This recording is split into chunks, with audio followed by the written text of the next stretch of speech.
MDMA എന്ന് പറഞ്ഞ സാധനം ശരിക്കും കേട്ടിട്ടുണ്ടോ? ശരിക്കും MDMA എന്താ? MDMA ആണ് അല്ലേ? MDMA എന്ന് പറഞ്ഞാൽ എന്താ ശരിക്കും? 1910 ജർമ്മനി എന്ന് പറയുന്ന ഒരു വികസിത രാജ്യം കണ്ടുപിടിച്ച മനുഷ്യന്റെ ശരീരത്തിൽ രക്തത്തിന് ഒഴുക്കിനെ നിർത്താൻ വേണ്ടി, വേദന ഇല്ലാതാക്കാൻ വേണ്ടി ശാസ്ത്രലോകം ജർമ്മനി കണ്ടുപിടിച്ച ഏറ്റവും നല്ലൊരു മരുന്നായിരുന്നു ഈ പറയുന്ന മെത്തലിൻ ഡയോക്സി മെത്താംഫിറ്റമിൻ എന്നറിയപ്പെടുന്ന മാരകമായ ഈ ഡോസുള്ള ഈ നല്ല സദുദ്ദേശപരമായ മരുന്ന്. അന്നത് മരുന്നായിരുന്നു, നല്ല ഡ്രഗായിരുന്നു. എന്നാൽ 1910 ഈ സാധനം ജർമ്മനി കണ്ടുപിടിച്ചു. 1940-50കളിൽ യൂറോപ്യൻ കൺട്രികൾ മുഴുവനും, ചെക്കോസ്ലോവാക്യ, ഹംഗറി, സ്വീഡൻ, ഡെൻമാർക്ക് പോലുള്ള രാജ്യങ്ങളെല്ലാം ഇതിനെ കെമിക്കലി സിന്തസൈസ് ചെയ്തു. നോക്കണം, വേറൊരു ആംബിറ്റേഷൻ കൂടെ ആഡ് ചെയ്തതിനകത്ത്. ആഡ് ചെയ്തപ്പോൾ ഈ 16 തന്മാത്രകളൊന്ന് വികസിപ്പിച്ച് 32, 30, 40 എത്തിച്ച് അതിൻ്റെ പേര് മാറ്റി, MDMA എന്ന പേര് മാറ്റി എക്ടസി, മാൻഡി, ക്ലാര, കല്ല്, ഗ്ലോബർ, വൈറ്റ് സോൾസർ, ടെൻസ്, സ്പീഡ്, വോൾവർ എന്ന് പറയുന്ന 16 പേരുകൾ ഈ സാധനം അറിയപ്പെടാൻ തുടങ്ങി. അങ്ങനെ 1910 ജർമ്മനി കണ്ടുപിടിച്ച ഈ സാധനം കറങ്ങിത്തിരിഞ്ഞ് യൂറോപ്യൻ നാട് വഴിയെല്ലാം നിന്ന് അവസാനം ഒടുവിൽ ഈ പറയുന്ന ഗോഡ്സ് ഓൺ കൺട്രി, ദൈവത്തിൻ്റെ നാടായ കേരളത്തിൽ ഇന്ന് വന്നു. 1913 കേരളത്തിൽ ഫസ്റ്റ് റിപ്പോർട്ട് തൃശ്ശൂർ, പിന്നെ അങ്ങ് ആലപ്പുഴ ജില്ല, 3-ാം സ്ഥാനം കാസർഗോഡ്, 4 കോഴിക്കോട്, 5 മലപ്പുറം. അങ്ങനെ റിപ്പോർട്ട് ചെയ്യപ്പെട്ടു. ക്വാണ്ടിറ്റി അങ്ങനെ കൂടി. 1-2 പേര് അവിടുന്ന് വരുമ്പോൾ അവർ ഉപയോഗം കണ്ടു, അവരുടെ വയലൻസ് കണ്ടു, അവരുടെ വിഡ്രോ സിംറ്റംസ് കണ്ടു. അവരെ പ്രതിപാദിക്കുമ്പോൾ മനസ്സിലാകുന്ന കടുത്ത സൈക്കോട്രോപ്പി സബ്സ്റ്റൻസ് അഡിക്റ്റഡ് ആണ്, കിട്ടാതെ വന്നപ്പോൾ ഉണ്ടാകുന്ന സംവിധാനമാണ്, നാട്ടിൽ നിന്നും കിട്ടാനില്ല എന്ന് മനസ്സിലായി. അങ്ങനെയാണ് എക്സൈസ് ഡിപ്പാർട്ട്മെൻറ്റ്, പോലീസ് ഡിപ്പാർട്ട്മെൻറ്റും ഇവിടുത്തെ സൈക്കാട്രിക് ഡിപ്പാർട്ട്മെൻറ്റ് എല്ലാം ഇത്തരത്തിലുള്ള മരുന്നുകൾ കഴിക്കുന്നു. അത് കിട്ടാതെ വരുമ്പോൾ അവർ കൈ കിട്ടിയ സാധനങ്ങളൊക്കെ കഴിക്കാൻ തുടങ്ങി. അങ്ങനെ ഒടുവിലാണ് എന്ത് വന്നത്?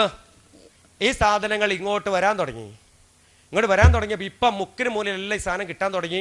ഒരു സിഗരറ്റ് നിങ്ങൾക്ക് തന്നാൽ, ശ്രദ്ധിച്ച് കേട്ടോണേ, സിഗരറ്റ് നിങ്ങൾക്ക് തന്നാൽ വേണ്ടാന്ന് പറയും. കാര്യം സിഗരറ്റിന് തീയുണ്ട്, പുകയുണ്ട്, ചാരമുണ്ട്. അത് വലിച്ചു കഴിഞ്ഞാൽ ദൂരെ നിന്ന് ഒരാൾക്ക് കാണാൻ പറ്റും, പുകയുണ്ടാവും, അടുത്ത് വന്ന സ്മെല്ലുണ്ടാവും. ഇനി ഒന്നുമില്ലെങ്കിൽ 10 വർഷം വലിക്കുന്ന ആളുടെ വായം തുറന്ന പല്ലിലടിയൊക്കെ കറയുണ്ടാവും. മദ്യപിക്കുന്ന ആൾ മദ്യപിക്കുമ്പോൾ അത് ഒഴിച്ചു കൊടുക്കണം മാനുവലായിട്ട്. അപ്പോൾ നമ്മൾ ചിലപ്പോൾ വേണ്ടാന്ന് പറയും. ഇല്ല കുടിച്ചു കഴിഞ്ഞാൽ അങ്ങനെ ആടുമൊക്കെ ചെയ്യും, എന്താ അങ്ങനെ ചോദിക്കും ഇല്ലേ, അങ്ങനെ തിരിച്ചറിയാൻ പറ്റും. പക്ഷേ ഞാൻ 1 മണിക്കൂർ ഉള്ളതുകൊണ്ട് ആ സ്പീഡ് കൂട്ടുന്ന കേട്ടോ. 3 മണിക്കൂർ എനിക്ക് വേണം, എന്നാൽ ചിരിയും കളിയൊക്കെ പോകാൻ പറ്റുള്ളൂ. അതുകൊണ്ട് ആ സ്പീഡ് കൂട്ടണേ. അപ്പോൾ ഈ മദ്യം എന്ന് പറയുന്ന സാധനം നമ്മൾ വേണ്ടാന്ന് പറയും. പക്ഷേ ഈ സാധനം വേണ്ടാന്ന് പറയില്ല. കാര്യം എന്താണെന്ന് അറിയാമോ? ഇത് വേണോ ചോദിച്ചിട്ടല്ല തരുന്നേ. ഒന്ന് നോക്കണമെന്ന് പറഞ്ഞ് ചോദിച്ചിട്ടല്ല തരണേ. കാര്യം എന്താ? നീ നല്ല ബോധമുള്ളവനാണ്. കാര്യം എന്താ വെച്ചാൽ നിനക്കറിയാം, PSCക്കൊക്കെ ചോദിക്കാൻ ചോദ്യം കൂടിയാണ് MDMA കുറിച്ച്. എന്ത്? What is meaning of killer drugs? എന്താണ് കില്ലർ ഡ്രഗ്സ്? എന്താ കില്ലർ ഡ്രഗ്സ് കാറ്റഗറി? കേട്ടോണം.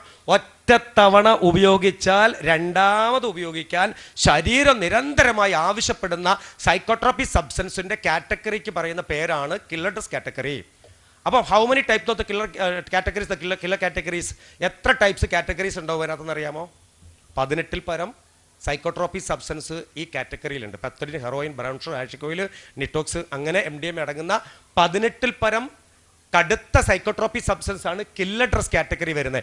ഒരു തവണ പോലും അത് പരീക്ഷ നടത്താൻ പാടില്ല എന്ന് പറയണേ. ഒരു തവണ പോലും ആദ്യ ഡോസ് എടുത്ത് ഒരു തവണ പോലും പരീക്ഷ. മക്കൾ ഇവിടെ നോക്ക്, ഇവിടെ ബോയ്സ് എല്ലാം തല പൊക്കിക്കുക, നേരെ ഇരുന്നേ. എല്ലാം തല നേരെ വെക്കും, തല കുനിയല്ല, നേരെ ഇരിക്കണം. നിങ്ങൾ ഒരാളെ തല ഇങ്ങനെ എനിക്ക് ഇവിടുന്ന് കാണാൻ പറ്റും, ഇങ്ങനെ ആയാൽ. നേരെ ഇങ്ങോട്ട് നോക്കുക, എന്നെ തന്നെ നോക്കുക. It's very good. ഓക്കെ. അപ്പോൾ ഒരു തവണ ഉപയോഗിച്ചാൽ രണ്ടാമത് ഉപയോഗിക്കാൻ ശരീരം വീണ്ടും ആവശ്യപ്പെടുന്ന സൈക്കോട്രോപ്പി സബ്സ്റ്റൻസ് ഏതാണോ അതെല്ലാം കില്ലർ ഡ്രഗ്സ് കാറ്റഗറിയാണ്. ഇനി പാർട്ടി ഡ്രഗ് എന്ന പേരിൽ ഇത് അറിയപ്പെടുന്നുണ്ട്. എന്താണ് പാർട്ടി ഡ്രഗ്? അതായത് ആഘോഷങ്ങളിൽ, മ്യൂസിക് ഇവന്റുകളിൽ ഏറ്റവും കൂടുതൽ പെൺകുട്ടികൾ ബാംഗ്ലൂരും ഛത്തീസ്ഗഡിലൊക്കെ പോകുമ്പോഴാണ് ഈ സാധനം ഉപയോഗിച്ചു എന്ന് തിരിച്ചറിയണത്. കൂട്ടുകാരെ വേണ്ടി നല്ല DJ പാർട്ടി നടക്കുന്നുണ്ട്, ഡാർക്ക് ഹബ്ബ് ഉണ്ട്. നീ കാണുന്ന ഡാർക്ക് ഹബ്ബ് വൈബാണ് ഇപ്പോഴത്തെ. നീ അറിയില്ല, 2025 ശേഷം ഡാർക്ക് ഹബ്ബുകൾ ഭയങ്കര രസമാണ് ഇല്ലേ? അന്ന് എന്താടി, നീ വന്ന് കണ്ടോക്ക്, രസമല്ലേ? അപ്പോൾ അവിടെ പഠിക്കാൻ പോണ കുഞ്ഞുങ്ങളൊന്ന് പോകും. അത് ഇരുട്ടിലാണ്. ചില മ്യൂസിക്കുകൾ വരും, ചില ലൈറ്റുകൾ ഇങ്ങനെ ഫ്ലാഷ് ചെയ്യും. അതിനകത്ത് ചില സ്ലോലി മ്യൂസിക്കുകൾ കടന്നു വരും, ചില അൺനെസറി മൂവ്മെൻറ്റുകൾ, ചില വോയിസുകളും ചില ഹൊറർ വോയിസുകളൊക്കെ മിക്സ് ചെയ്യും. അതിനിടെ ജ്യൂസുകൾ ഇങ്ങനെ കൊണ്ട് സെർവ് ചെയ്യും. സെർവ് ചെയ്ത് പോകുമ്പോൾ ഒരു സുഗന്ധത്തിൻ്റെ പരിമളം ഇങ്ങനെ കടന്നു വരും. അപ്പോൾ വല്ലാത്തൊരു വൈബിൽ. പിന്നെ ചില സ്ഥലങ്ങളിൽ ലൈറ്റുകൾ ഇങ്ങനെ പ്രകാശിക്കും. അത് ചിലരൊക്കെ നോക്കുമ്പോൾ അവിടെ ഇവിടെ ഇരുന്ന് ചിലവരൊക്കെ ഇങ്ങനെ കുശലമായി വർത്താനം പറയും. ആ വൈബ് ഇങ്ങനെ ഇഷ്ടപ്പെടും. അപ്പോൾ കൂട്ടുകാരി കുടിക്കുന്ന ഗ്ലാസ് ഇങ്ങനെ കൊടുക്കും, എന്നാൽ കുടിച്ചോന്ന് പറയും അവളെ മുന്നിൽ തന്നെ. കാര്യം എന്താ, ലൈവിൽ അവളൊരു പെപ്സിയോ സോഡയൊക്കെ പൊട്ടിച്ചകത്ത് ഒഴിക്കുമ്പോൾ ആ ഗ്ലാസ് കൊടുക്കുന്നവളുടെ വിരൽ ഇതിനകത്തേക്കൊന്ന് ഇങ്ങനെ അമർന്നിരിക്കും, ചൂണ്ടുവിരൽ ഇങ്ങനെ അമർന്നിരിക്കും. ഈ ജ്യൂസിനോ പാനീയത്തിലോ കോഫിയിലോ അവളുടെ ചൂണ്ടുവിരലൊന്ന് അമർത്തി വെച്ചിട്ടാണ് കൊടുക്കുക. ഇങ്ങനെ ആ ചൂണ്ടുവിരലിനകത്ത് എത്രമാത്രം MDMA ഉണ്ടോ, മെത്തലീൻ ഡയോക്സി മെത്താഫിറ്റമിൻ ഉണ്ടോ, അത്ര മാത്രം മതി ഈ ജ്യൂസിൽ ഒരു സെക്കൻഡ് ഇങ്ങനെ അമർന്നിരുന്നാൽ മതി. ഇങ്ങനെ 1 എന്ന് പറയുന്ന സെക്കൻഡ് അമർന്നിരുന്ന കെമിക്കൽ ഓക്സിഡേഷൻ സംഭവിക്കും. ആ ജ്യൂസോ ആ സോഡയോ പെപ്സിയോ ഈ പറയുന്ന സോഫ്റ്റ് ഡ്രിങ്ക്സ് ഈ കൂട്ടുകാരി നമ്മൾ അറിയാതെ ഒരു സോഡയോ ഒരു പെപ്സിയോ ഒരു ചായയോ പോലും കുടിക്കാത്ത നമ്മൾ ആ മ്യൂസിക്കിലെ ഡാൻസ് കളിക്കുമ്പോൾ ഈ സാധനം വാങ്ങി രസത്തിന് അവളെ തൃപ്തിപ്പെടുത്താൻ വാങ്ങി ഒരു സിപ്പ് എടുത്ത് തിരിച്ചു കൊടുക്കും. നമ്മൾ അങ്ങനെയാണല്ലോ. ആ കൊടുക്കുന്നതോടുകൂടി മതി നമ്മുടെ ഇന്റേണൽ ഓർഗൻസിനകത്തേക്ക് ഈ സാധനം വന്നു, നമുക്കൊരു ചേഞ്ച്, ഒരു സ്റ്റിമുലേഷൻ ചേഞ്ച് വന്നു. ആ ചേഞ്ചിൻ്റെ ആഫ്റ്റർ എഫക്റ്റ് വേദി പറയാൻ പാടില്ല, കുട്ടികളിരിക്കുന്ന വേദി പറയാൻ പാടില്ല. കാരണം national drug and society executive മെമ്പറാണ് ഞാൻ. ഇത്തരം ആഫ്റ്റർ എഫക്റ്റുകളെക്കുറിച്ചോ അതിൻ്റെ രീതികളെക്കുറിച്ചോ കുഞ്ഞുങ്ങളിരിക്കുന്ന വേദിയിൽ പ്രതിപാദിക്കപ്പെടാൻ പാടില്ല, സർക്കുലർ ഉണ്ട്. അപ്പോൾ മനസ്സിലാക്കുക, ഈ സാധനം ആഫ്റ്റർ എഫക്റ്റ് എന്ന് പറയുന്നത് 48 hours ആണ് ആഫ്റ്റർ എഫക്റ്റ്. നമ്മൾ ഈ പരിപാടി എല്ലാം കഴിഞ്ഞ് നമ്മൾ നേരെ റൂമിൽ പോകും, വല്ലാത്ത പിന്നെ 48 മണിക്കൂർ നമ്മൾ ഉറക്കമെല്ലാം കഴിഞ്ഞ് എഴുന്നേൽക്കുമ്പോൾ വല്ലാത്ത ഉത്കണ്ഠ, ജിജ്ഞാസ, ആകുലത, ഭയങ്കരമായിട്ട് നമുക്ക് എന്തൊക്കെയോ നമുക്ക് തോന്നലുകളൊക്കെ വരുമ്പോൾ നമ്മൾ ഭയങ്കര ഡിപ്രഷനിലേക്ക് പോകുമ്പോൾ നമ്മൾ ഫോൺ എടുത്തിട്ട് വിളിക്കും, വെടി നീ ഒന്ന് വാ, നമ്മൾ ഇന്നലെ പോയ സ്ഥലത്തേക്ക് ഒന്ന് പോകാം, ബാ പ്ലീസ്, എന്ത് രസമാണ് ഇവിടുത്തെ വൈബ്, എനിക്ക് അങ്ങോട്ട് പോകണം, ബാ പ്ലീസ്, എനിക്ക് ആ ജ്യൂസ് കുടിക്കണം, നീ ബാ പോടി പ്ലീസ്. അങ്ങനെ നിരന്തരമായി പോകാൻ തുടങ്ങും. അത് പോകാൻ പറ്റിയിട്ടില്ലെങ്കിൽ കടുത്ത ഡിപ്രഷൻ ഉണ്ടാകും, അങ്ങോട്ടേക്ക് എങ്ങനെയെങ്കിലും എത്തും. ആ പറഞ്ഞു വരുന്നത്, ഒറ്റ തവണ നമുക്കറിയാതെ നമ്മുടെ ശരീരത്തിലേക്ക് തരുന്നത് അവിടുത്തെ ഒരു വൈബാണ്, അവിടുത്തെ ലൈറ്റിംഗ് അറേഞ്ച്മെൻ്റ് ആണ്, അവിടുത്തെ മ്യൂസിക് സിസ്റ്റമാണ്, അവിടുത്തെ കൂട്ടുകെട്ടാണ്. ഈ കൂട്ടുകെട്ടും സിസ്റ്റവും മ്യൂസിക്കും നമ്മൾ ആകൃഷ്ടരാകും, അതിലേക്ക് പോകാൻ നമ്മൾ പ്രചോദിതരാകും. പക്ഷേ ആക്ച്വലി എന്താണ്, നമ്മുടെ ബ്രെയിനെ സ്വാധീനിക്കാൻ പറ്റുന്ന, ബ്രെയിനെ കബളിപ്പിക്കാൻ പറ്റുന്ന, ന്യൂറോൺസിനെ കബളിപ്പിക്കാൻ പറ്റുന്ന ഏറ്റവും ഹാപ്പി ഹോർമോൺസുകൾ അടങ്ങണ ഒരു ഭാഗമൊക്കെ നമ്മുടെ ശരീരത്തെത്തി 48 hours അത് ഹാപ്പിനെസ് നമുക്ക് തന്നു. 48 hours നമ്മൾ കഴിഞ്ഞപ്പോൾ ബ്രെയിൻ ആകെ അങ്ങോട്ട് വയലൻ്റായി. നിങ്ങൾ ചില വീഡിയോസൊക്കെ എടുത്ത് നോക്കുമ്പോൾ കാണാം. ഇപ്പോൾ ശൂരനാട് ഇല്ലെങ്കിൽ ഇവിടുത്തെ SI-മാരൊക്കെ യൂണിഫോം ഉണ്ട്, കഴിവുണ്ട്, എല്ലാവരും ഉണ്ട്, അംഗബലമൊക്കെ ഉണ്ട്, തോക്ക് വരെയും കയ്യിലുണ്ട്, ഇവരുടെ കയ്യിലൊക്കെ ഫയറിംഗ് ലൈസൻസ് ഉള്ള സബ് ഇൻസ്പെക്ടർമാരാ എല്ലാവരും, ഞാനടങ്ങുന്നത്. പക്ഷേ ചില ആളുകളെ ടൗണിൽ നിന്നൊക്കെ കിട്ടുമ്പോൾ അവർക്ക് പേടിയൊന്നുമില്ല, കൊല്ലടാന്നൊക്കെ പറയും, ബട്ടൺസൊക്കെ വലിച്ചു പൊട്ടിക്കും. അതിൻ്റെ സെല്ല് കയറുമ്പോൾ തന്നെ പറയും, സാറേ പ്ലീസ് ഒന്ന് തരുമോ, ഒറ്റും തരുമോ പ്ലീസ് സാറേ. അപ്പോൾ ഞങ്ങൾ തരാന്നൊക്കെ പറഞ്ഞു അടക്കി വെക്കും. കുറച്ച് കഴിഞ്ഞാൽ പറയും, സാറേ തന്നില്ല കേട്ടോ എന്ന് പറയും. തരാടാ, അടങ്ങിയിരിക്കുക പ്ലീസ്, അടങ്ങിയിരിക്കുക. എന്നിട്ട് പിന്നെ ജയിലിനകത്തൊക്കെ പോയിട്ട് ഇങ്ങനെ ഇങ്ങനെ ഒച്ച വെക്കുക. എന്താ ഒച്ച പറയാം, തലയിട്ട് അടിക്കുന്ന ഒച്ചയാ അങ്ങനെ ഇങ്ങനെ. പിന്നെ കുറച്ച് പല്ലൊക്കെ ഇളകി ചോരയൊക്കെ ഇങ്ങനെ ഒഴുകുന്ന കാണാം. നഖം കൊണ്ട് ഇങ്ങനെ മാന്തി പറിക്കും, ഇങ്ങനെ നഖം കൊണ്ട്. അകത്ത് കയറ്റുമ്പോൾ തന്നെ ഇവരുടെ കയ്യിലെ മോതിരങ്ങളൊക്കെ ഊരി മാറ്റും. കാര്യം ഇവർ മോതിരമൊക്കെ വെച്ചിട്ട് ഇവർ മെഴുങ്ങുമൊക്കെ ചെയ്യും. ഒരുത്തൻ കൊതുകുതിരി കൊടുത്തു, ഒരു പോലീസുകാരെ, പുതിയ പോലീസുകാരെ വന്നപ്പോൾ അറിയാതെ കൊതുകുതിരി വെക്കുന്ന സ്റ്റാൻഡ് കൊടുത്തവൻ അതുകൊണ്ട് ഞരമ്പ് വലിച്ചങ്ങോട്ട് മുറിച്ചു. ഞരമ്പ് പുറത്തോണ്ട് എടുത്തവൻ, ഞരമ്പ് അവിടെ ചിരിക്കും എന്ന് പറഞ്ഞിട്ട്. കാര്യം ഇവർക്ക് ബ്ലഡ് കാണണം. ഇപ്പം അതൊക്കെ ശൂരനാട് പോലീസ് മക്കളെ ഇടയ്ക്കൊന്ന് പോയി നോക്കിയേ, അവിടെ ഈ ഹോക്കിക്കാർ ഹോക്കി കളിക്കുമ്പോൾ ഒരു സാധനം ഇടുമല്ലോ തലയിൽ, കണ്ടുണ്ടോ? ഹോക്കി കളിക്കുമ്പോഴേ ഒരു സാധനം ഇടുമല്ലോ ഇങ്ങനെ, കണ്ടുണ്ടോ? ആ ലെതറിൻ്റെ ആ സാധനം സ്റ്റേഷനിൽ കൊടുത്തിട്ടുണ്ട്. എല്ലാ സ്റ്റേഷനിലും. പണ്ട് ജില്ലയിൽ ഒന്നുള്ളൂ, ഇപ്പോൾ സ്റ്റേഷനിൽ 10 വെച്ച് കൊടുത്തിട്ടുണ്ട്. ഇത് ചെയ്തിരിക്കുക, സപ്ലൈ ചെയ്തിരിക്കുക. അത് സാധനം ചെല്ലുമ്പോൾ തന്നെ തലയിലിടും. എന്നിട്ട് കൈ പുറകെ കെട്ടിട്ട് ആ സെല്ലിനകത്തോട്ട് ഇടുക. പിന്നെ അവൻ അതിട്ടിട്ട് പോയി തലക്കടിക്കുക, ഇങ്ങനെ ഇങ്ങനെ. ആ നോക്ക്, ഇത് അവൻ ബോധപൂർവം ചെയ്യണമല്ല. അവന് ടൈം ടു ടൈം, അവൻ തലേദിവസം കൊണ്ടിട്ട് പിറ്റേ ദിവസം കോടതി പോകുന്ന സമയത്തുള്ളിൽ അവന് സാധനം വേണം. സിഗരറ്റ് തീപ്പെട്ടി വേണ്ട, കൊടുത്താൽ മതി. കൊടുക്കുമ്പോൾ എങ്ങനെയാണെന്നറിയോ, വായിക്കാത്ത വെച്ച് ചവയ്ക്കാൻ എങ്ങനെ അങ്ങോട്ട് മെഴുകും. വേടിക്കുറ്റിയൊക്കെ കൊതുതിരി തിന്നും, പേസ്റ്റ് തിന്നും. നിങ്ങൾക്കറിയോ കാര്യം? കടലാസ് തിന്നും, കടലാസ്. മക്കളെ വെറുതെ പറയുന്നല്ല. നോക്ക്, ഏതോ ഒരു നിമിഷ നേരത്തേക്ക് ഒരു സൗഹൃദത്തിൽ പോയി പെട്ടുപോയതാ. പിന്നെ ഉണ്ടായ ദുരന്തം എന്താ? കണ്ടാൽ മതി ഇവരെ ഒന്ന്, മുടി, രൂപം, ഭാവം, കണ്ണ്, നഖം. അവൻ വണ്ടി പോണ അവനെ കണ്ടിട്ടുണ്ടോ? അവർ ഗാനമേള നടക്കുമ്പോൾ ഇത്ര ആളുകളെ നിങ്ങൾ സൂക്ഷിച്ച് നോക്കിയാൽ മതി, മുഖം ഒന്ന് കണ്ടാൽ മതി, സൂക്ഷിച്ച് നോക്കിയാൽ മതി മുഖം ഒന്ന്. കോഴിക്കോട് ജില്ലയിൽ ഒരു അമ്മയുണ്ടായിരുന്നു. കോഴിക്കോട് ജില്ലയിൽ അമ്മയുടെ പേര് സുബൈദ എന്നാ. ആ അമ്മയ്ക്ക് 4 മക്കളുണ്ട്. 34ാമത്തെ വയസ്സിൽ ഭർത്താവ് ഉപേക്ഷിച്ച് പോയി. അതിന് മകനെ വളർത്തി വലുതാക്കി, ഇവനെ മിടുക്കനാക്കി. അവസാനം എന്താ, കടുത്ത MDMAക്ക് അഡിക്റ്റഡ് ആയി. അമ്മ കൊണ്ടുപോയി ചികിത്സയ്ക്ക് കൊണ്ടുപോയി, ചികിത്സ നടത്തി, വീണ്ടും തിരിച്ചു വന്ന് ഭയങ്കര പ്രശ്നം, നാട്ടിൽ പ്രശ്നങ്ങൾ, അടിപിടി, കേസുകളെല്ലാം ഉണ്ടാക്കി. അവസാനം ഈ ഉമ്മ എന്ത് ചെയ്തറിയാവോ, കഴുത്ത് കിടന്ന 1.25 പവൻ്റെ മാല വീണ്ടും കൊണ്ട് പണയപ്പെടുത്തി ഈ ഉമ്മ മകനെ നല്ലൊരു DH സെൻ്ററിലേക്ക് കൊണ്ടുപോയി. ആ ഡി സെൻറ്ററിൽ കൊണ്ട് ട്രീറ്റ്മെൻറ്റ് ഒക്കെ കഴിഞ്ഞ് 3 മാസത്തെ ട്രീറ്റ്മെൻറ്റ് ടൈമാണ്.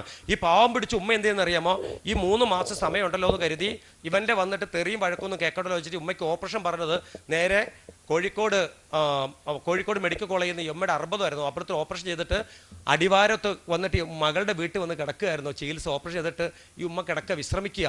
ഈ മകൻ്റെ ട്രീറ്റ്മെൻറ്റ് കഴിഞ്ഞ് മകൻ വന്നപ്പോൾ അയൽവാസിയായിട്ട് വർത്തമാനം പറഞ്ഞുകൊണ്ടിരിക്കുന്നു. ഉമ്മ എടുത്തുകൊണ്ട് പറഞ്ഞു, എവിടെ ഇരുന്നടാ കുഞ്ഞെ നീയും ചോദിച്ചു. അപ്പോൾ പറഞ്ഞു, ഇപ്പോഴും നിങ്ങളെ ചിലക്കൽ നിർത്താറായിട്ടില്ലേ എന്ന് പറഞ്ഞു. അപ്പോൾ ഉമ്മ കണ്ണ് പറഞ്ഞു, ഈ അവസ്ഥയിൽ ഉമ്മനെ ഒന്ന് എൻ്റെ കുഞ്ഞ് 2 ദിവസത്തിലെ കുഞ്ഞ് അവിടുന്ന് വന്നിട്ടില്ല, ഒന്ന് കണ്ടില്ലല്ലോ മോനെ പറഞ്ഞു. അവിടുന്ന് വന്ന് കണ്ടിട്ടില്ലല്ലോ, ഇതാ ഇജ്ജ് കിടന്ന സ്ഥലം എന്താക്കണ ഉമ്മാൻ്റെ കണ്ടോ കീറിയിട്ടുണ്ട് എന്ന് പറഞ്ഞു. നീ കിടന്ന സ്ഥലത്ത് കീറി തുന്നി വെച്ചേക്കണ കണ്ടില്ലേന്നാ ഉമ്മയോട് പറഞ്ഞു. അയൽവാസി 2 കണ്ടു നിൽക്കുമ്പോൾ പറയുക, ഒന്നും മിണ്ടിയില്ല.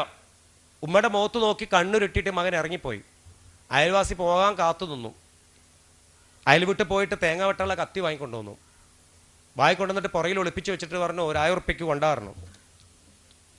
ഇപ്പം ഇവിടെ വന്നിരിക്കുന്ന ആളെ നീ കണ്ടോന്ന് ചോദിച്ചു. ഇവിടെ വന്നേ 1000 ഉറുപ്പ എവിടെ നിന്ന് ഞാൻ കടം വാങ്ങി നാളെ ആശുപത്രി പോകാനെന്ന് പറഞ്ഞു.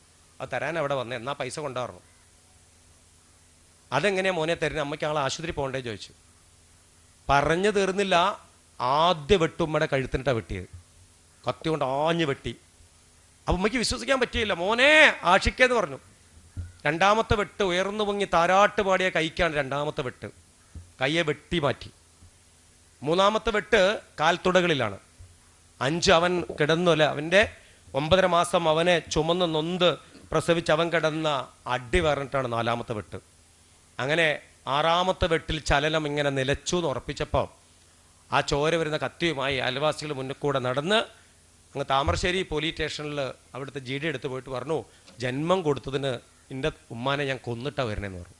നോക്ക്, ജന്മം കൊടുത്തതിൻ്റെ ഉമ്മാനെ ഞാൻ കൊന്നിട്ടാണ് വരുന്നതെന്ന് ആലോചിച്ച്. ഈ മരുന്നിൻ്റെ ലഹരി എന്ന് പറയുന്ന മഹാദുരന്തം ഒരു മകനെ കൊണ്ട് ചെന്ന് എത്തിച്ചു നോക്ക്. ഇന്നിവിടെ നിങ്ങളൊക്കെ ഇരിക്കുമ്പോൾ ഒരുപക്ഷെ നിങ്ങളൊക്കെ വിചാരിക്കാം മകൻ എന്ത് തുടങ്ങിയെന്നറിയാം. ആദ്യം അവൻ തുടങ്ങിയത് സിഗരറ്റാണ്. പിന്നെ മദ്യം തുടങ്ങി. എത്തിലാന്നറിയാം, 8ലും 7ലും പഠിക്കുമ്പോൾ തുടങ്ങിയതാ. അവൻ്റെ വിചാരം 7ലും 8ലും മദ്യം ഉപയോഗിച്ച് പിന്നെ ഇതെല്ലാം എനിക്ക് നിർത്താൻ പറ്റും, ഞാൻ മിടുക്കനാന്ന് പറഞ്ഞ് തുടങ്ങിയതാ. നല്ല മിടുക്കനായിരുന്നു 7ലും 8ലും മാഷന്മാർ പറഞ്ഞത്. എപ്പോഴും മദ്യം ഉപയോഗിച്ചായിരുന്നു അവൻ. അന്ന് അതോ പോയിട്ട് അവന് ക്ലാസ് എടുത്തിട്ടുണ്ടായിരുന്നു. ഉണ്ടാകും, ഇല്ലായിരിക്കാം. എനിക്ക് തോന്നുന്നു അന്ന് നല്ലൊരു വ്യക്തി ക്ലാസ് എടുക്കാൻ പോയിട്ടുണ്ടെങ്കിൽ ആഷിക്ക് അങ്ങനെ ആയി പോവില്ലായിരുന്നു. അപ്പം ഇന്ന് ചക്കുവള്ളിയിലെ പ്രവാസി കൂട്ടായ്മയുടെ പരിപാടി നടത്തുമ്പോൾ എൻ്റെ മക്കൾ ഓർത്തോണം, ഇത്തരം ദുരന്തങ്ങൾ ആർക്കെങ്കിലും ഉണ്ടെങ്കിൽ അതിനെ പാടെ ഇന്ന് സ്റ്റെപ്പ് ഇറങ്ങി പോകുമ്പോൾ ഓരോ സ്റ്റെപ്പിലും ചുവട് വെക്കണം. ഇന്ന് എൻ്റെ ജീവിതത്തിൽ അവസാനത്തെ തീരുമാനം എന്ന് പറഞ്ഞ് പുറത്തേക്ക് ഇറങ്ങി പോകണം. ഇല്ലെങ്കിൽ നിശ്ചയമാണ് ഒരു സമാധാനവും സന്തോഷവും നിങ്ങളുടെ ജീവിതത്തിൽ കിട്ടില്ല. ഒരു സംശയമില്ല. കാരണം ഈ പ്രായത്തിൽ വേണം എന്ന് വിചാരിച്ചു കഴിഞ്ഞാൽ എൻ്റെ മക്കൾക്ക് നിർത്താൻ പറ്റും. എന്നോടൊരു ഒരു കുട്ടി ചോദിച്ചു, സാറേ എനിക്ക് DH സെൻറ്ററിൽ എനിക്ക് നിർത്താൻ പറ്റണില്ല, ആൻസർ എനിക്ക് ഭയങ്കര പ്രശ്നമാണ്, ഫിലിപ്പങ്കളെ എനിക്കൊന്ന് പറഞ്ഞാന്ന് പറഞ്ഞു. മോനെ ഒരു ചെറിയ ടിന്നിനകത്ത് കുറച്ച് കുരുമുളക് എടുത്തിട്ട് പോക്കറ്റിൽ വെക്കുക. നല്ല നിൻ്റെ പേരെന്താ ചോദിച്ചു. അവൻ ആഷിക്കുന്നതാണ് അവർ പേരെന്ന് പറഞ്ഞു. അവനും ഇതേപോലെ പേരിൽ ആഷിക്കുന്നത്. ഞാൻ പറഞ്ഞു 5 നേരം നിസ്കരിക്കാൻ പറ്റുമോന്ന് ചോദിച്ചു. പറ്റുമെങ്കിൽ ഒരു ചെറിയ ഒരു പേപ്പർ എഴുതിയിട്ട് വീടിൻ്റെ പഠിക്കുന്ന അവിടെ ഒട്ടിച്ച് വെക്കണം. എന്നിട്ട് നിസ്കാരം മുടക്കരുത്, എവിടെയാണെങ്കിലും നിസ്കരിക്കണം.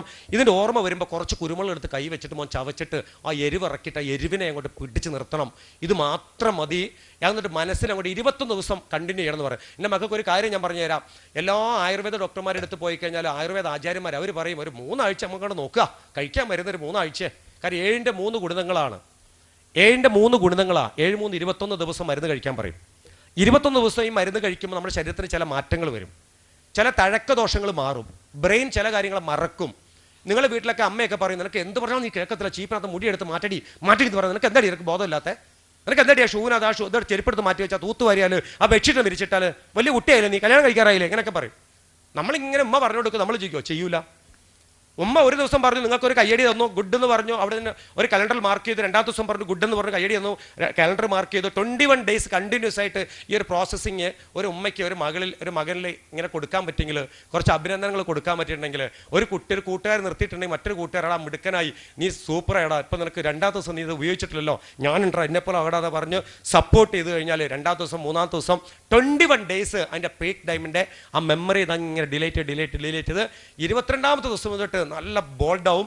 പിന്നെ ഇത് ഉപയോഗിക്കുന്നവരെ തിരുത്താൻ നോക്കും, അവരിടയിൽ പെരുമാറാൻ നോക്കും, അവൻ കുറച്ച് സമൂഹത്തിലേക്ക് ഇറങ്ങാനൊക്കെ നോക്കും, സ്വീകാര്യതൊക്കെ കിട്ടും, വീട്ടിൽ നിന്ന് ഉമ്മയ്ക്കും ഉപ്പയ്ക്കൊക്കെ ഭയങ്കര സന്തോഷം കിട്ടും. കാരണം എൻ്റെ മോൻ ഇപ്പോൾ സിഗരറ്റൊന്നും വലിക്കണം, അവൻ്റെ ഷർട്ട് അലക്കാൻ എടുക്കുമ്പോൾ ആൻസിൻ്റെ പൊടിയൊന്നുമില്ല, സിഗരറ്റിൻ്റെ കുറ്റിയൊന്നുമില്ല, എൻ്റെ കുഞ്ഞ് സമാധാനം ഇപ്പോൾ ഉണ്ടാകാൻ തുടങ്ങി, അവൻ്റെ ചുണ്ടിനൊക്കെ നല്ല കളറൊക്കെ വരാൻ തുടങ്ങി, നല്ല ഭക്ഷണം കഴിക്കുന്നുണ്ട്, ഉറങ്ങാൻ പറ്റുന്നുണ്ട്, അവനിപ്പോൾ കൂടെ പറച്ചിലൊക്കെ നിർത്തി. എന്നെ എപ്പോഴും സാറേ എൻ്റെ മോൻ വഴക്ക് പറയാം, എന്നെ എടീന്നാ വിളിക്കുന്നത്, തള്ളേന്നാ വിളിക്കുന്നത്, എന്നെ പറയാം എൻ്റെ മോൻ തള്ളേന്നാ വിളിക്കുന്നത് സാർ, അങ്ങനെ വളർത്തി എൻ്റെ കുഞ്ഞ്. പല അമ്മമാരും പറയാം ഇങ്ങനെ പറയുന്ന കുഞ്ഞുങ്ങളുടെ മുഴുവനും ബാക്ക്ഗ്രൗണ്ട് പരിശോധിച്ചാൽ അറിയാം, ഒന്നല്ലെങ്കിൽ ഹാൻസ്, കൂള്, സിഗരറ്റ്, കഞ്ചാവ്, MDMA, ഈ 5 എണ്ണം ആ കുട്ടികൾ ഡെഫിനറ്റ്ലി ഉപയോഗിക്കുന്നുണ്ട്. ഉറപ്പാ, ഞാനൊരു മൈൻഡ് ടൂണറാണ്, എനിക്കറിയാം ഉപയോഗിക്കുന്നുണ്ട്. അപ്പം അതുകൊണ്ട് ഇന്ന് ഇവിടുന്ന് ഇറങ്ങി പോകുമ്പോൾ എൻ്റെ മക്കൾ ആരെങ്കിലുമൊക്കെ എന്നെ മാഷ് എടുത്തുനിന്ന് ഇവിടുന്ന് ഫോൺ നമ്പർ വാങ്ങിയിട്ട് എന്നെ വിളിച്ചു കഴിഞ്ഞാൽ എൻ്റെ മക്കളോട് കൂടുതൽ സമയം സംസാരിക്കാൻ എനിക്ക് സാധിക്കും എന്ന് പറയാം. ഇനി ഞാനൊരു കാര്യം പറഞ്ഞുതരാം. നിങ്ങൾ ചോദിക്കുക എന്താ മൈൻഡ് ടൂണർ, ഞാനത് വെച്ച് സമയത്തിൻ്റെ കുറവുകൾ കണ്ടിട്ടോ, 12:15 അതുകൊണ്ട് എങ്ങനെ സ്പീഡ് കൂട്ടുന്നത്. അപ്പം മൈൻഡ് ടൂണർ എന്താ പലരും ചോദിക്കും. ഇപ്പം ഞാൻ സാധാരണ ക്ലാസ്സിൽ പോകുമ്പോൾ ഇങ്ങനത്തെ ഒരു ഒഫീഷ്യൽ ചടങ്ങൊന്നും ഉണ്ടാവില്ല, നേരിട്ട് ക്ലാസ്സിലേക്ക് പോകും. ക്ലാസ്സിൽ പോയിട്ട് ഏറ്റവും കൂടുതൽ അടുത്ത് നിൽക്കും, കോൾലെസ് മൈക്ക് ഉപയോഗിക്കും, നിങ്ങളുമായിട്ട് സംസാരിച്ചിട്ട് നേരെ എൻട്രി ചെയ്യാം. ഇപ്പോൾ ഉദാഹരണം എൻ്റെ കയ്യിൽ ഒരു സാധനമുണ്ട്, മാങ്ങ ഇരിക്കുന്നുണ്ട് എൻ്റെ കയ്യിൽ. എന്താ ഉള്ളത്? മാങ്ങ. ഈ മാങ്ങ ഞങ്ങൾ ഇടിച്ച് പൊട്ടിക്കുക, ഇങ്ങനെ ഇടിച്ച് പൊട്ടിച്ചു. അപ്പം മാങ്ങയ്ക്കകത്തുനിന്ന് നീരൊക്കെ ഇങ്ങനെ ഒഴുകുന്നുണ്ട്, നല്ല മണം വരുന്നുണ്ട്, നല്ല പുളിയുടെ മണവും നല്ല ചെനച്ച മണം വരുന്നുണ്ട്. എന്നിട്ട് മാങ്ങ ഞാൻ നിങ്ങളെ മുന്നിൽ ഇങ്ങനെ പൊളിച്ചു എന്നിട്ട് നല്ല ചുമന്ന മാങ്ങയാണ്, കുറച്ച് ഉപ്പ് പൊടിയും കുറച്ച് മുളക് പൊടി ഇട്ടതിന് മുകളിൽ ഇങ്ങനെ.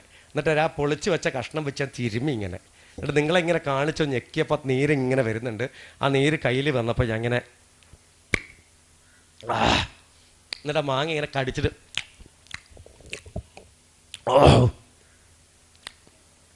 സൂപ്പർ. അതിൽ വെള്ളം വന്നോ? ഓരോന്ന് ഇറക്ക് കണ്ടോ അല്ലേ?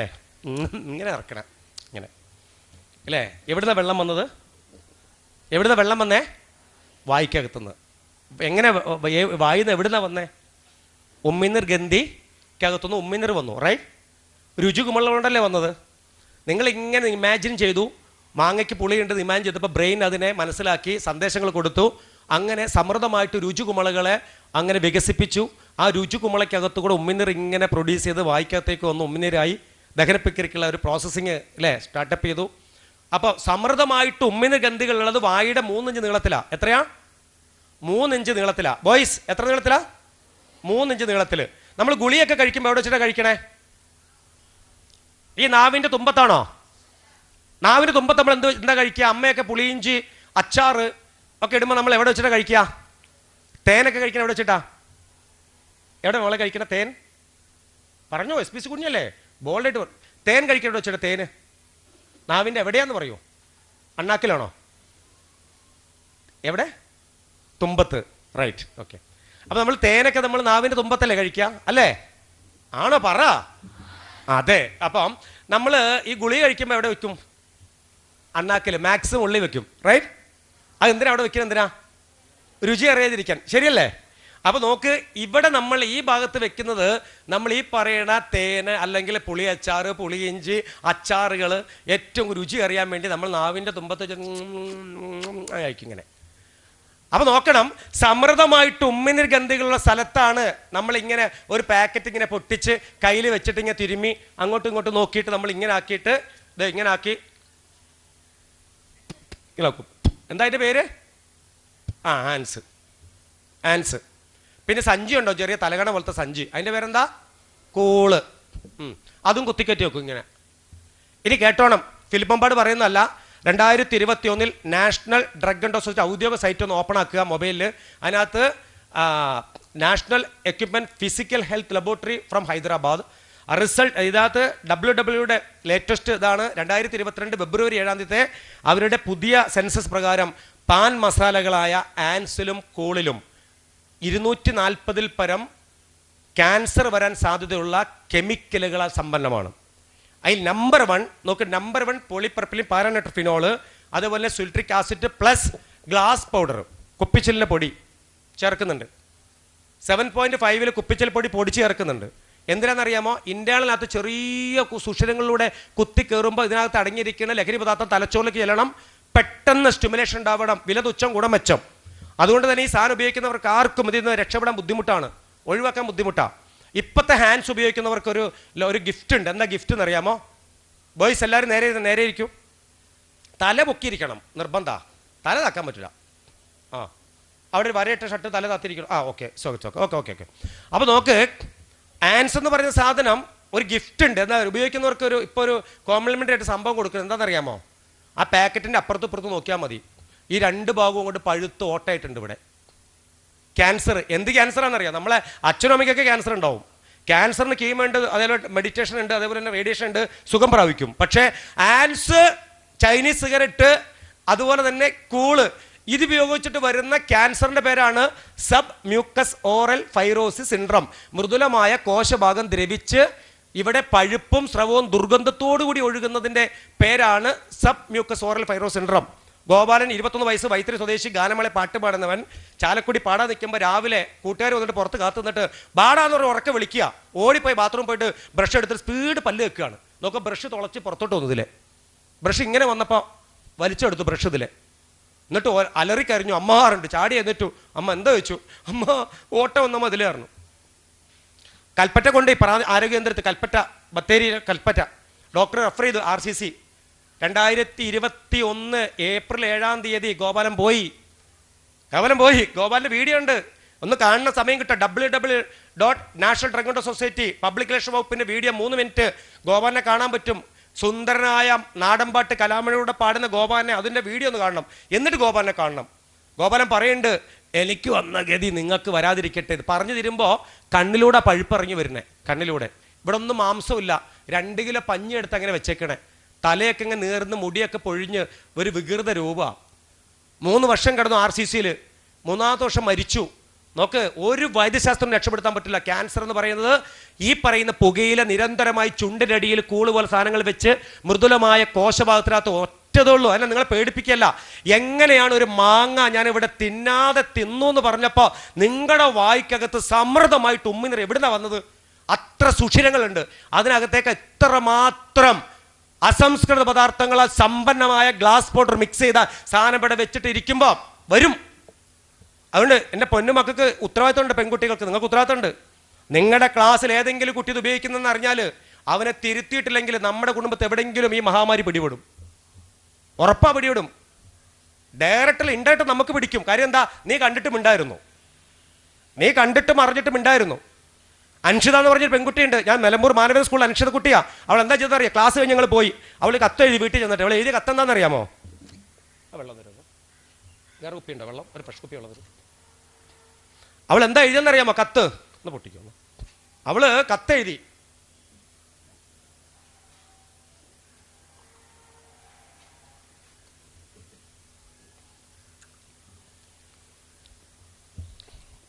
നോക്കു മക്കളെ, അൻഷിത ചെയ്ത കത്ത് ഇങ്ങനെയാണ്: പ്രിയപ്പെട്ട ഇക്ക, എൻ്റെ പേര് Anshitha C, Manavedan higher secondary സ്കൂളിൽ 10C ക്ലാസ്സിലാണ് ഞാൻ പഠിക്കണേ. എൻ്റെ സ്കൂളിൽ വന്നിട്ട് ഇന്ന് ഫിലിപ്പ് സാറും മകേഷ് സാറും വന്ന് ലഹരിക്കെതിരെ ക്ലാസ് എടുത്തപ്പോഴാണ് മനസ്സിലായത് നിങ്ങളുടെ കടയിൽ വിൽക്കുന്നത് മുഴുവനും ക്യാൻസർ പൊതികളാണ്, ഹാൻഡ്സ് അല്ല. എൻ്റെ ക്ലാസ്സിൽ പഠിക്കുന്ന വിവേക് പാവമാണ്, അവൻ പലപ്പോഴും ഉപയോഗിക്കുന്നത് ഞാൻ കണ്ടിട്ടുണ്ട്. എൻ്റെ കത്ത് എപ്പോഴാണോ നിങ്ങൾ വായിച്ചു തരുന്നത് അപ്പോൾ നിങ്ങളുടെ കടയിലെ സകല ക്യാൻസർ പൊതികളും എടുത്ത് ഉപേക്ഷിക്കുമെന്ന് ഞാൻ വിശ്വസിക്കട്ടെ.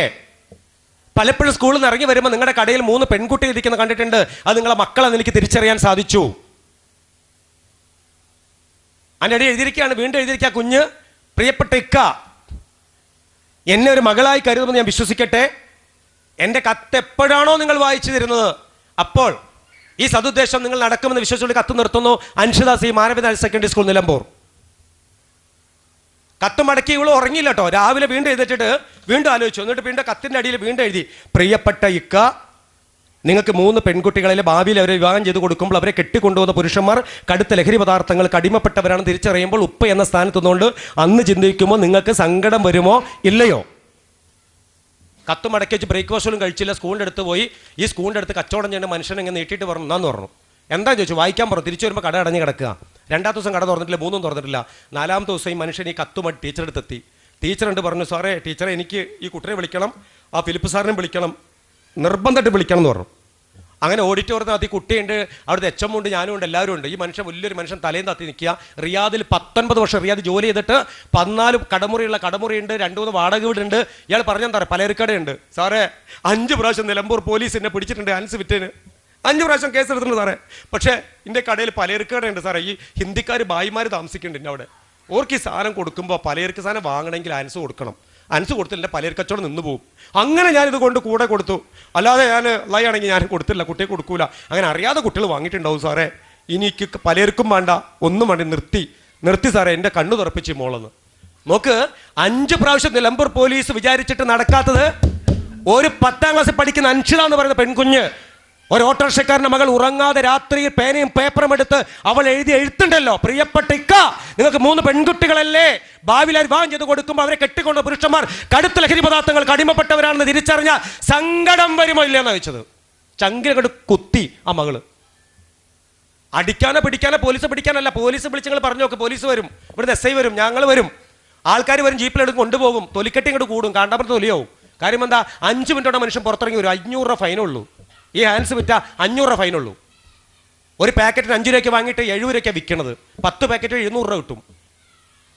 10 പാക്കറ്റിന് 50 രൂപ ചിലവാണ്. 700 രൂപ കിട്ടും 10 പാക്കറ്റ് വിറ്റാൽ. 500 രൂപ ഫൈൻ അടച്ചാൽ മതി. ഒരു ദിവസം ഒരാൾ വിൽക്കണ കണക്കെത്രയെന്നറിയാം? ഒരു കണക്ക് എല്ലാ കടക്കാരും വിൽക്കത്തൊന്നുമില്ല. ചില നാട്ടിൽ ചില ഗുരുത്തം കൊട്ടന്മാരുണ്ട്, വിശ്വാസിയുടെ പേരും നയിച്ചുകൊണ്ട് ചില ഗുരുത്തം കൊട്ട അവന്മാർ വിൽക്കും. അത് വല്ല പറമ്പിലത്ത് പുറത്തോ വല്ല കരയുടെ പുറകിലൊക്കെ എടുത്തുകൊണ്ട് വരും, ഇങ്ങനെ കൊടുക്കും. ഒരു ദിവസം 100, 150, 200 പാക്ക് വിൽക്കുന്നവന്മാരുണ്ട്. അപ്പോൾ അതുകൊണ്ട് പോലീസോട് പറഞ്ഞിട്ട് കാര്യമില്ല. പിന്നെ സൈക്കോട്രോപിക് സബ്സ്റ്റൻസ് ഈ പറഞ്ഞ MDMA ഒക്കെ വിൽക്കുന്നുണ്ടെങ്കിൽ പോലീസോട് പറയണം. ഇത്തരം സാധനം ഉണ്ടെങ്കിൽ ചിലപ്പോൾ നമ്മൾ ഇടപെട്ട ചിലയിടത്തൊക്കെ പോയിട്ട് ഞാൻ ഇങ്ങനെ ഈ പെരുവഴി സ്കൂളിൽ പഠിക്കുന്ന കുട്ടിയാണ്, നിങ്ങളെ കടയിൽ നിന്ന് വിൽക്കണ കണ്ടപ്പോൾ വലിയ സങ്കടമായി, ഞാൻ അപമാനിക്കാൻ വന്നൊന്നുമല്ല, എന്നാലും ഇടയ്ക്കൊക്കെ അത് നിർത്തിക്കൂടെ, ചോദിക്കാമല്ലോ, നമുക്ക് ചോദിക്കാം, നമുക്ക് പറ്റാറില്ലല്ലോ പലപ്പോഴും, അല്ലേ? അപ്പോൾ അതുകൊണ്ട് ഇന്ന് ഈ സ്കൂളിൽ ഇരിക്കുന്ന മക്കളോടൊക്കെ എനിക്ക് പറയാനുള്ളത്, കുഞ്ഞുങ്ങളോട് പറയാനുള്ളത്, ഇന്ന് നിങ്ങളെല്ലാം നല്ല മക്കളാണ്. കാര്യം ഈ സമയത്തൊക്കെ കുഞ്ഞുങ്ങൾ ഈ 9 മണിക്ക് 10 മണിക്ക് ഇവിടെ കയറി എന്നിട്ട് ഈ സമയം വരെയും കുഞ്ഞുങ്ങൾ ഇങ്ങനെ ഇരിക്കൂല, ചൊറിഞ്ഞും മാന്തി ഒച്ച വെച്ചിട്ടൊക്കെ ഇരിക്കും. പക്ഷേ ഇന്നത്തെ ഈ മക്കളെ ഞാൻ മറക്കൂല. സത്യമായിട്ട് ഞാനിവിടെ ഇറങ്ങി പോകുമ്പോൾ ഞാൻ ഉറപ്പായിട്ടും എൻ്റെ മക്കൾക്ക് വേണ്ടിയിട്ട് ഞാൻ സംസാരിക്കും. ഒരു സ്ഥലത്തോട്ട് ഞാൻ ഫോൺ ചെയ്ത് പറയും. കാരണം ഇന്ന് ഞാൻ പോയ പെരുവഴി ഗവൺമെൻറ് ഹയർ സെക്കൻഡറി സ്കൂളിൽ എൻ്റെ മക്കൾ എൻ്റെ ശബ്ദം കേട്ടിട്ടുണ്ട്. ആ കുഞ്ഞുങ്ങൾക്ക് പലർക്കും വേദനിക്കുന്ന കുഞ്ഞുങ്ങളുണ്ട്. എനിക്ക് ആ മൈൻഡ് കൊണ്ട് കഴിഞ്ഞ് എനിക്കറിയാം, അത് പല കുഞ്ഞുങ്ങൾ വേദനിക്കുന്ന കുഞ്ഞുങ്ങളുണ്ട്. പക്ഷേ ഇത്തരത്തിലുള്ള ചില സാധനങ്ങളൊക്കെ ഉപയോഗിച്ച് അല്ലെങ്കിൽ 2-3 പ്രാവശ്യം ഉപയോഗിച്ച കുഞ്ഞുങ്ങളുണ്ട്, അല്ല ഉപയോഗിച്ചു കൊണ്ടിരിക്കുന്ന കുറേ കുട്ടികളൊന്നുമില്ല, ചിലപ്പോൾ ഉണ്ടാവാം. അവരൊക്കെ മനസ്സിൽ വേദന അനുഭവിക്കുന്നുണ്ട്. എനിക്കിന്ന് രക്ഷപ്പെടണം, ഞാൻ പെട്ടുപോയല്ലോ, എനിക്കിതില്ലാതെ പറ്റുന്നില്ലല്ലോ, എൻ്റെ അമ്മ എപ്പോഴും എന്നെ വഴക്ക് പറയുന്നുണ്ട്, അല്ലെങ്കിൽ എൻ്റെ കൂട്ടുകാർ വേണ്ടാന്ന് പറഞ്ഞിട്ടുണ്ട്, പലപ്പോഴും ഞാനത് പെട്ടുപോയി എന്ന് പറയുന്നവരുണ്ട്. അപ്പോൾ അതുകൊണ്ട് ഓർക്കണം, ഏതെങ്കിലും ഒരു കൂട്ടുകാരൻ ഉപയോഗിക്കുന്നുണ്ടെങ്കിൽ അവനെ തിരുത്താൻ കൂടെ നിന്നിട്ടില്ലെങ്കിൽ അതിൻ്റെ ശാപം നമുക്ക് കിട്ടും, ഒരു സംശയമില്ല. ആ ദുരന്തം ഒരുപക്ഷെ ഈ പറയുന്ന വായിക്കകത്ത് വല്ല മുറിവോ ക്യാൻസറോ ഒക്കെ ഇത് കണ്ടിട്ട് മിണ്ടാതിരിക്കുന്നതിന് കിട്ടും, ഒരു സംശയമില്ല. പിന്നെ ഇത് വലിയ ക്രെഡിറ്റ് ഒന്നും അല്ല കേട്ടോ. സ്കൂളിൻ്റെ പുറകിൽ നിന്നോ കവലകളിൽ നിന്നോ ബസ് സ്റ്റാൻഡ് പുറകിൽ നിന്നോ വൈകുന്നേരം വിട്ട് ഓടിപ്പോയിട്ട് ഒരു സിഗരറ്റ് വാങ്ങി മറ്റവനെ കൊടുത്ത് 8ലും 9ലും പഠിക്കണ ഒരു മൊട്ടപ്രായം എന്നതിന് പറയും, പ്രായത്തിൽ വലിക്കുന്ന ക്രെഡിബിലിറ്റി ഒന്നുമല്ല. ഓർക്കണം, ഇതെല്ലാം ഒരു പക്ഷേ ഇവിടെയുള്ള കുഞ്ഞുങ്ങൾക്കല്ല സംസാരിക്കണേ, കാര്യം ഇവിടെയുള്ള കുഞ്ഞുങ്ങൾ ഉപയോഗിക്കുന്നൊന്നല്ല. അതുകൊണ്ട് അത് എപ്പോഴും എൻ്റെ മക്കൾ മനസ്സിലൊന്ന് സൂക്ഷിച്ചാൽ നന്നാവും. പിന്നെ ഒരു കാര്യം കൂടെ പറയാം, നമ്മുടെ നാട് പഴയതുപോലത്തെ നാടല്ല, ടോട്ടലി മാറിപ്പോയിട്ടുണ്ട്. ഇപ്പം എവിടെ നോക്കിയാലും ഇത്തരത്തിലെ ലഹരി പദാർത്ഥങ്ങൾ കിട്ടുന്ന സ്ഥലമാണ്. അതുകൊണ്ട് ശ്രദ്ധിക്കുക, നമ്മൾ പുറത്തേക്ക് ഇറങ്ങി പോകുമ്പം ഊടുവഴികളിൽ മുക്കിനും മൂലയിലെല്ലാം ഇത്തരം സാധനങ്ങൾ വിൽക്കുന്നവരുണ്ട്. ഇനി ഒരു കാര്യം കൂടെ പറയാം, ശ്രദ്ധിച്ച് കേട്ടോണേ. നിങ്ങൾക്കൊക്കെ നല്ല വിവരമുണ്ട്. ഇപ്പം 2 ഹൈഡ്രജനും ഒരു ഓക്സിജനും കൂടി ചേർന്നാൽ അത് ജലമുണ്ടാവും, വെള്ളം, H2O അല്ലേ? എല്ലാവർക്കും അറിയാം. 2 ഹൈഡ്രജൻ പ്ലസ് ഒരു ഓക്സിജൻ = വാട്ടർ, വെള്ളം. ഇതൊരു അറിവാണ്. പക്ഷേ ഇതേ അറിവ് ഈ നമ്മുടെ ഈ പ്രവാസി കൂട്ടായ്മ ഇതേ അറിവ് ഇവിടെ കുപ്പിലാക്കി കൊണ്ടുവച്ചിട്ടുണ്ട്. അത് അറിവല്ല, അത് തിരിച്ചറിവാണ്. ഇവിടെ ദാഹിക്കും, അപ്പോൾ ദാഹിക്കുന്ന ഈ പറയുന്ന ഡേയ്സിലിരിക്കുന്നവർക്ക് കുടിക്കണം എന്നുള്ള തിരിച്ചറിവാണ്. അപ്പോൾ അറിവ് നിങ്ങൾക്കുണ്ട്. തൃശ്ശൂരിൽ സാഹിത്യത്തിന് നാടെ തൃശ്ശൂരിനകത്ത് 16 മെഡിക്കൽ വിദ്യാർത്ഥികൾ അറസ്റ്റ് ചെയ്തു. 2023 ജനുവരി 4-ാം തീയതി അറസ്റ്റ് ചെയ്തു. 16 പേരെ അറസ്റ്റ് ചെയ്തു. എന്തിനാണെന്നറിയാമോ? പത്തനംതിട്ട സ്വദേശിയായ ഒരു മെഡിക്കൽ വിദ്യാർത്ഥി ചാലക്കുടിക്കാരൻ്റെ കയ്യിൽ നിന്ന് ഉത്തരാഖണ്ഡ് സ്വദേശിയും ലക്ഷദ്വീപുകാരനും കൂടെ പോയിട്ട് സാധനം വാങ്ങി കയ്യിൽ വെച്ചു, MDMA. 200 ഗ്രാം കൊടുത്തവരെ തപ്പി പോലീസ് വരുമ്പോൾ അതിനകത്ത് 15 ഗ്രാം എവിടെയും ചോദിച്ചപ്പം ഇന്നാൾ കൊണ്ടുപോയെന്ന് പറഞ്ഞു. അങ്ങനെ റൂട്ട് മാപ്പ് ലൊക്കേഷൻ പ്രകാരം പോലീസ് വന്നത് അവിടെ പുത്തരിക്കണ്ടം പാറക്കാവിനടുത്ത് ലോഡ്ജിലാണ് വന്നത്. അകത്ത് കയറി പോലീസ് പരിശോധിച്ച് മേത്തൊന്നും കിട്ടിയില്ല, ബെഡിനടിയൊക്കെ നോക്കി കിട്ടിയ ചോദിച്ചു, ആരും സമ്മതിക്കില്ല. അവസാനം ബെഡിൻ്റെ തലകണ്ട കൊള്ളിക്കുന്ന സാധനം കിട്ടി, 15 ഗ്രാം MDMA കിട്ടി. അത് ചോദിച്ചു ആരാ ഉത്തരവാദിയും ചോദിച്ചു. 16 പേരും ചങ്കുകളാണ്, കയ്യും കെട്ടി ഇങ്ങനെ ഒന്നു. ഐ ഡോണ്ട് നോ എനിക്കറിയില്ല. 16 മെഡിക്കൽ വിദ്യാർത്ഥികളാണ്, MBS ബിരുദം നേടി. അതിനകത്ത് 6 പേര് എൻറോൾമെൻറ്റ് കഴിഞ്ഞവരാ. നോക്കണം, 10ാം ക്ലാസ്സിൽ SLCക്ക് മുഴുവൻ വിഷയത്തിനും A+ കിട്ടിയ 16 പേര്, 1100 മാർക്ക് കിട്ടിയവർ, നീറ്റ് എക്സാമിൽ റാങ്ക് ലിസ്റ്റിൽ വന്നവർ, എല്ലാ കുടുംബ പശ്ചാത്തലമുള്ള 16 നക്ഷത്രങ്ങൾ. പോലീസ് വീണ്ടും വീണ്ടും ചോദിച്ചു, ആരാ ഉത്തരവാദി? Who take the responsibility? No answer. അങ്ങനെ പോലീസിൻ്റെ FIRന്റെ 7ാമത്തെ കോളത്തിൽ 16 പേരുകൾ എഴുതി ചേർത്തു. ആ 16 പേരുണ്ടല്ലോ, ആ വീഡിയോ ഞാൻ കരഞ്ഞോണ്ടാണ് കണ്ടത്. ആ വീഡിയോ അങ്ങനെ ജനുവരി 4-ാം തീയതി എല്ലാ പ്രാരംഭ നടപടികളും ലീഗൽ നടപടികളും പൂർത്തിയാക്കി. മെഡിക്കൽ പരിശോധന കഴിഞ്ഞ് നവംബർ 5-ാം തീയതി അവിടുത്തെ CJM മജിസ്ട്രേറ്റ് നിയമാനുസൃതം ജാമ്യം കിട്ടാൻ നിർവാഹമില്ല എന്ന ഉത്തരവെഴുതി അങ്ങനെ പാലക്കാട് ജില്ലയിലെ മലമ്പുഴയിലേക്ക് അവരെ പറഞ്ഞയച്ചു. 1.5 വർഷം പടുത്തിറങ്ങി, 1.5 വർഷം അവരെ ജയിലിനകത്ത് കിടന്നു. ഈ 16 പറയുമ്പോൾ തന്നെ എനിക്ക് സങ്കടവും ഇതൊക്കെ വരുന്നുണ്ട്. പ്രിയപ്പെട്ട മക്കളെ, 16 പേർക്കും ഇനി ഒരു പെട്രോൾ പമ്പ് പോലും ജോലി എടുക്കാൻ പറ്റൂല. 16 പേർക്ക്, ആ 16 പേർക്ക് വിദേശത്തുനിന്ന് കാണുന്ന ആഗ്രഹം പോകാൻ പറ്റൂല. ആ 16 പേർക്ക് ഈ ശൂരനാട് ഉള്ളവനാണെങ്കിൽ അവിടെ പോയിട്ട് ഒരു അപേക്ഷ കൊടുക്കുക. പ്രിയപ്പെട്ട സാർ, എനിക്ക് ഹിന്ദുസ്ഥാൻ പെട്രോൾ പമ്പിൽ ജോലി ചെയ്യാൻ താല്പര്യമുണ്ട്. എനിക്ക് അവിടെ പൈസയുടെ ഇടപാടുകളൊക്കെ നടക്കുന്നത് കൊണ്ട് എൻ്റെ പേരിൽ യാതൊരു വിധത്തിലുള്ള ക്രൈം കേസുകളില്ല എന്ന് താല്പര്യപ്പെട്ടുകൊണ്ട് എനിക്ക് എൻ്റെ എൻക്വയറി നടത്തി എനിക്കൊരു PCC പൊളിറ്റിക്കൽ ക്ലിയർ സർട്ടിഫിക്കറ്റ് അനുവദിച്ച് തരുവാൻ അപേക്ഷ എന്ന് പറഞ്ഞ് എഴുതി കൊടുക്കുക. അപ്പോൾ അപേക്ഷ SI വാങ്ങി CI ഒപ്പിട്ടിട്ട് ഒരു പോലീസുകാരൻ എൻഡോസ് ചെയ്ത് കൊടുക്കും. അദ്ദേഹം വായിക്കും. അപ്പോൾ പെരുവഴി സ്കൂളിൽ പഠിച്ചവനാണ്, 10ാം ക്ലാസ്സുകാരനാണ്, ഇന്നയാളാണ്, അച്ഛൻ്റെ പേര് ഇന്ന സ്ഥലത്ത് പോസ്റ്റ് ഓഫീസ്. അങ്ങനെ പോലീസുകാർ അന്വേഷിച്ച് കമ്പ്യൂട്ടറിലേക്ക് ഇത് എൻ്റർ ചെയ്യും. ഇങ്ങനെ അടിക്കും, കമ്പ്യൂട്ടറിൽ പേരടിക്കും. ഉപ്പാൻ്റെ പേര് അടിക്കുമ്പോൾ തന്നെ കമ്പ്യൂട്ടറിൻ്റെ റൈറ്റ് സൈഡിൽ അങ്ങനെ NDPS കേസ്, നർക്കോട്ടിക്സ് 27B പ്രകാരം കേസുണ്ട് ഇയാളുടെ പേരിൽ. അങ്ങനെ ഓട്ടോമാറ്റിക്കായിട്ട് CI അല്ല PCC തരുന്നത്, അത് കമ്പ്യൂട്ടർ ജനറേറ്റ് ചെയ്ത് തരുന്നത്, സ്വന്തമായിട്ട് ഡൗൺലോഡ് തരുന്നത്. കമ്പ്യൂട്ടർ തരില്ല, നിർവാഹമില്ല. ഇനി എൻ്റെ മകനാണെങ്കിൽ പോലും എൻ്റെ മകൻ ഇത്ര കേസിൽപ്പെട്ട എനിക്ക് കൊടുക്കാൻ പറ്റില്ല. അപ്പോൾ മനസ്സിലാക്കേണ്ടത്, ഈ 16 MBBS വിദ്യാർത്ഥികൾക്ക് ഇപ്പോഴത്തെ പുതിയ തൊഴിൽ നിയമം 5-ൽ കൂടുതൽ പേര് ജോലി ചെയ്യുന്ന സ്ഥലത്ത് PCC വേണം. ഒരു ഗൾഫിൽ പോകുമ്പോൾ അവർക്ക് പറ്റൂല, ഒരു ഫ്ലിപ്കാർട്ടിൽ ആമസോണിൽ ജോലി ചെയ്യാൻ പറ്റില്ല. അതിനെന്താ വേണ്ടത്?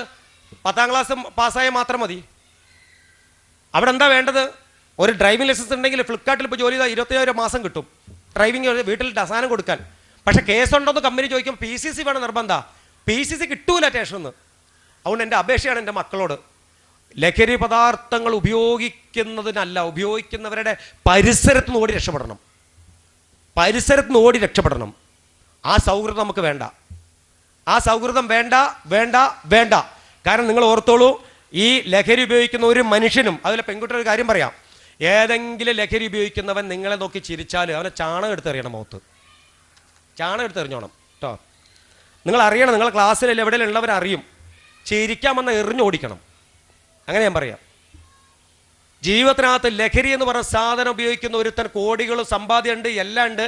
നിങ്ങളെ ജീവിതത്തിലേക്ക് വന്നാൽ നിങ്ങളെ ജന്മ അധോഗതിയാണ്, ഒരു സംശയമില്ല, അധോഗതിയാണ്. പോയി എന്ന് കൂട്ടിയാൽ മതി.